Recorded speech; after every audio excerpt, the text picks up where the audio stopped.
ఒక కుటుంబంలో ఇద్దరు వ్యక్తులు ఆరాధన చేస్తుంటే ఒక వ్యక్తి చిరునవ్వుతో సంతోషంగా ఇంటికి వెళితే ఒక వ్యక్తి కోపంతో ఇంటికి వెళ్ళాడు.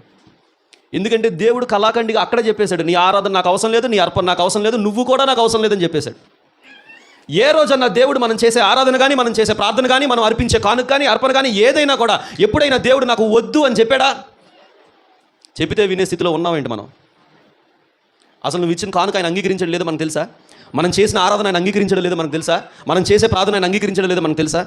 మనకు తెలియదు. ఏదో మన పని మనం చేసుకోవడానికి మనం వచ్చాము, ఆరాధన చేస్తున్నాం, వాక్యం ఏంటన్నా పాటలు పాడుతున్నాం, చివరాకర్లో ప్రార్థన చేస్తున్నాం, కానుక వేస్తున్నాం, మనం వెళ్ళిపోతున్నాం. ఇవన్నీ దేవుడు ఒక ఆదివారం పూట మనం చేసేది దేవుడు అంగీకరిస్తున్నాడా, అంగీకరించలేదా? ఈరోజు నేను చేసిన ప్రార్థన దేవుడు అంగీకరించాడంటావా? ఈరోజు నేను చేసిన ఆరాధన దేవుడు అంగీకరించాడంటావా? ఈరోజు నేను అర్పించిన అర్పణ దేవుడు అంగీకారంగా ఉందా లేదా అనే విషయం మనం ఆలోచన లేదు. కానీ మనంతటా మనం వచ్చామా, ఇచ్చామా, పెట్టామా, మన ప్రార్థన మనం చేసామా, మనం ఇంటికి వెళ్ళిపోయామా మనం అనుకుంటున్నాం. కానీ దేవుడు మన ప్రార్థన కానీ, మన ఆరాధన కానీ, మన అర్పణ కానీ ఆయన అంగీకరిస్తున్నాడా లేదా అనేది ఈరోజు మనం తెలుసుకోబోతున్నాం.